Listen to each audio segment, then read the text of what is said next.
नमस्कार मित्रों, हमारी सीरीज चल रही है ग्रहों के सिद्धांतों पर। और आज हम बात करने जा रहे हैं अपने अंतिम एपिसोड की, ग्रहों के सिद्धांतों के अंतिम वीडियो की। यहाँ पे हमारा ये लास्ट वीडियो है जिसमें हम बात करेंगे ग्रहों की अवस्था की। ग्रहों की 5 अवस्थाएं होती हैं। एक बाल्यावस्था, कुमारावस्था, युवावस्था, वृद्धावस्था, मृतावस्था। इनके जो क्राइटेरिया होता है इनको जानने का, इनको समझने का, वो होते हैं ग्रहों के अंश। कोई ग्रह कितने अंश पे है तो उसकी किस स्थिति में होगा। अच्छा, अंश में भी इसका दूसरा जो क्राइटेरिया होता है वो सम राशि और विषम राशि। और कोई सम राशि में, सम राशि कौन सी होती है? इवन और ऑड नंबर्स। तो सम राशियाँ कौन सी होती हैं? 2, 4, 6, 8, 10, 12, ये सम राशि हो गई। और विषम राशि हो गई 1, 3, 5, 7, 9, 11, ये विषम राशि हो गई। तो कोई ग्रह सम राशि में बैठा है या विषम राशि में बैठा है, पहली बात तो हमें ये देखना पड़ेगा। फिर उसके बाद ये देखना पड़ेगा कि उसके डिग्रीज कितने हैं। ठीक है, तो उसी हिसाब से निर्धारित होती है कि उसकी अवस्था क्या है। सिंपल सा सिद्धांत है, बाल्यावस्था विषम राशि में बैठा हुआ ग्रह अगर 0 से 6 अंश के मध्य में होगा, बाल्यावस्था होती है। विषम राशि में बैठा ग्रह अगर 0 से 6 अंश का होगा तो बाल्यावस्था में होगा। सम राशि में कोई ग्रह 25 से 30 अंश के बीच में बैठा होगा, कोई भी ग्रह सम राशि में 25 से 30 अंश के बीच में बैठा हुआ तो बाल्यावस्था में होगा। दूसरा, 7 से 12 अंश के बीच में अगर विषम राशि में बैठा होगा तो कुमारावस्था में होगा। 19 से 24 अंश के बीच में सम राशि में बैठा होगा तो कुमारावस्था में होगा। 13 से 18 अंश के बीच में विषम राशि में बैठा होगा तो युवावस्था में होगा। और 13 से 18 अंश के मध्य में अगर सम राशि में बैठा हुआ तो युवावस्था में होगा। तो इट मीन्स केवल एक युवावस्था ही ऐसी अवस्था है जिसमें 13 से 18 अंश के बीच में कोई भी ग्रह अगर होता है, चाहे राशि सम हो चाहे विषम हो, अगर कोई भी ग्रह 13 से 18 अंश के बीच में होता है तो वो युवावस्था होता है, अपना फुल परिणाम देने वाला होता है, फुल प्रभाव देने वाला होता है, अपना 100% प्रभाव देने वाला ग्रह बन जाता है। तो इसका मतलब क्या हो गया कि कोई भी ग्रह अगर 13 से 18 अंश के बीच में अगर होता है तो वो उसकी आइडियल पोजीशन होती है ना। यही मतलब हुआ ना कि कोई भी ग्रह अगर 13 से 18 अंश के बीच में अगर हो गया तो वो तो आइडियल पोजीशन हो गई। इसमें हमें और कोई दिमाग नहीं लगाना, कोई सिद्धांत की आवश्यकता ही नहीं है, 13 से 18 अंश के बीच में होना चाहिए। इसके बाद का कुमारावस्था और वृद्धावस्था में कब ये पहुँचता है ये हमें देखना पड़ेगा। कुमारावस्था का मतलब इससे जस्ट और डाउन, और वृद्धावस्था का मतलब इससे जस्ट डाउन। वृद्धावस्था कौन सी होती है? विषम राशि में कोई ग्रह 19 से 24 अंश के बीच में अगर होता है तो वृद्धावस्था में होता है, और सम राशि में 7 से 12 अंश के बीच में होता है तो वृद्धावस्था में होता है। इसी प्रकार से मृतावस्था जो होती है, विषम राशि में 25 से 30 अंश मृतावस्था और सम राशि में 0 से 6 अंश मृतावस्था। इट मीन्स कि जो सिद्धांत यहाँ पे बना था युवावस्था के लिए 13 से 18 वाला एक सिद्धांत बन गया था कि आइडियल पोजीशन होती है।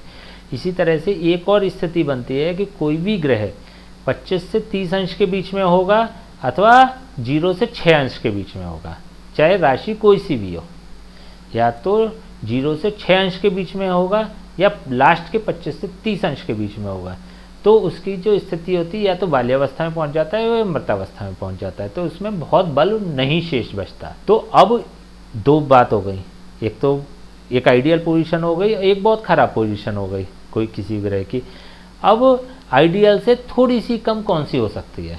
थोड़ी सी कम हो सकती है कि कोई ग्रह 7 अंश से तो ऊपर का हो और 24 अंश से नीचे का हो, तब वो किसी स्थिति में पहुंचता है कि वो फल देने की स्थिति में बहुत है। देखिए, बहुत बहुत बहुत महत्वपूर्ण सिद्धांत है ये जो लोग कहते हैं ना, जो एस्ट्रोलॉजर कहते हैं कि प्रेडिक्शन तो किए थे, होना तो चाहिए, लेकिन क्यों नहीं हो रहा है ये समझ में नहीं आ रही है कि ये उपाय कर लो और वो उपाय कर लो। तो कोई चीज़ ऐसी नहीं होती ज्योतिष में कि समझ में नहीं आने वाली होती है, लेकिन बशर्ते आप उसको मैन्युअली देख नहीं रहे होते हैं। तो सबसे पहले कभी भी ग्रहों के अंश देखें तो आपको ये देखना है कि 7 से 24 अंश के बीच में कोई ना कोई ग्रह होना चाहिए, तभी वो पूर्ण अपना फल देने की स्थिति में होता है। और 13 से 18 के हैं तो ये निश्चिंत हो जाइए कि जो बोलेंगे वो सही होगा। जो उसके बाद 13 से 18 अंश के बीच में अगर कोई ग्रह होता है तो इट मीन्स क्या हो गया कि इस बीच में होता है तो आपने जो प्रेडिक्शन किए, जो उसके स्वभाव को समझा, वैसा वो फल दे देगा। एक सिद्धांत तो ये हो गया। दूसरी बात और कर लेते हैं हम, ग्रहों की बाल्यावस्था इत्यादि के अलावा भी 3 अवस्थाएं और भी होती हैं। एक ग्रहों की होती है जागृत अवस्था, एक होती है स्वप्नावस्था, एक होती है सुप्तावस्था। जागृत अवस्था कौन सी होती है कि कोई भी ग्रह अपने उच्च नवांश में हो अथवा स्वनवांश में अगर हो। क्या इसका मतलब क्या हुआ? एक बहुत महत्वपूर्ण सूत्र मिल रहा है आपको कि जब भी आप कुंडली देखेंगे तो कुंडली के साथ, लग्न कुंडली के साथ आपको एक काम और करना है। ग्रह की स्थिति को देखने के लिए आपको उसका नवांश कुंडली में जरूर स्थिति देखनी है कि नवांश कुंडली पे वो किस राशि पे बैठा हुआ है।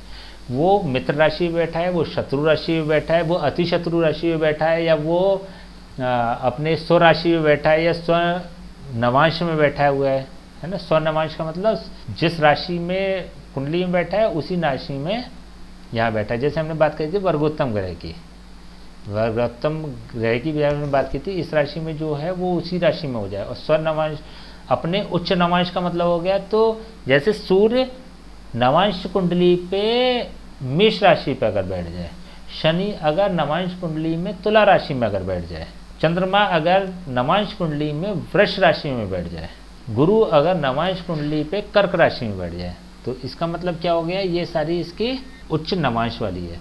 उच्च नवांश में अच्छा स्वनवांश कौन से होते हैं? मंगल मेष या वृश्चिक राशि में बैठ जाए तो स्वनवांश में बैठ गया, शुक्र वृषभ राशि में या तुला राशि में बैठ जाए तो स्वनवांश में बैठ गया। तो आपको क्या करना है कि लग्न कुंडली के साथ आपको नवांश कुंडली जरूर देखनी है।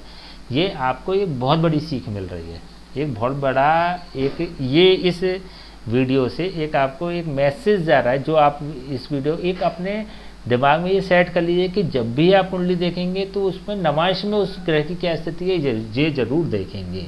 तो जागृत अवस्था क्या होती है कि ग्रह अपने उच्च नवांश में अथवा स्वनवांश में स्थित होता है। स्वप्नावस्था कौन सी होती है? ग्रह अपने मित्र के नवांश में होता है। और सुप्तावस्था होती है ग्रह अपने नीच नवांश में अथवा शत्रु नवांश में होता है। नीच नवांश में होता है या शत्रु नवांश में होता है। शत्रु और नीच नवांश कैसे होते हैं? जैसे अभी हमने बात करी उच्च नवांश की, ऐसे हम शत्रु नवांश की या नीच नवांश की। जैसे कि सूर्य नवांश कुंडली में तुला राशि में हो, शनि नवांश कुंडली में मेष राशि में होता है, मंगल नवांश कुंडली में कर्क राशि में अगर हो जाए तो नीच नवांश में हो गया। इसी तरह से बुध अगर मीन राशि में अगर हो जाए, मीन राशि में नवांश कुंडली में अगर हो जाए तो वो नीच नवांश हो गया। शत्रु नवांश क्या हो गया कि अपने शत्रु के नवांश में, शत्रु ग्रह के नवांश में अगर हो जाए। तो इसको समझने के लिए ये बड़ा आवश्यक है। अगर ये आपने समझा तो इस बात को आप बिल्कुल गांठ बांध लें कि जब भी आप कुंडली देखेंगे तो उसमें प्रत्येक ग्रह की या पर्टिकुलर ग्रह की जिसके बारे में आप जानकारी प्राप्त करना चाहते हैं उसकी नवांश की स्थिति जरूर देखेंगे। देखिए, जब हम कुंडली देखेंगे ना तो आपको सिखाएंगे तरीका क्या होता है। होता क्या है कि आप कुंडली में आपको नहीं घुसना है ना, कुंडली में से एक एक चीज़ को पिक करना है। तो क्या तरीका होगा अभी तो नहीं, लेकिन हाँ शायद अगले एपिसोड से हम उसकी चर्चा करने लग जाएंगे, क्योंकि अगले एपिसोड में जो हम बात करने जा रहे हैं, जो अगले एपिसोड में हम शुरू करने जा रहे हैं वो हम करने जा रहे हैं, एपिसोड शुरू करने जा रहे हैं एपिसोड नंबर 13 लघु पाराशरी, है ना। बहुत महत्वपूर्ण होता है। चलिए, एक तरह से ये समझिए कि आत्मा होती है ज्योतिष की, लघु पाराशरी। चलिए, जब हम बात करेंगे अगले एपिसोड में तो विस्तृत चर्चा करेंगे लघु पाराशरी के बारे में, उसके उद्देश्यों की, उसके महत्व की और उसकी उपयोगिता की ज्योतिष के क्षेत्र में। तब तक के लिए हमें आज्ञा दीजिए। नमस्कार।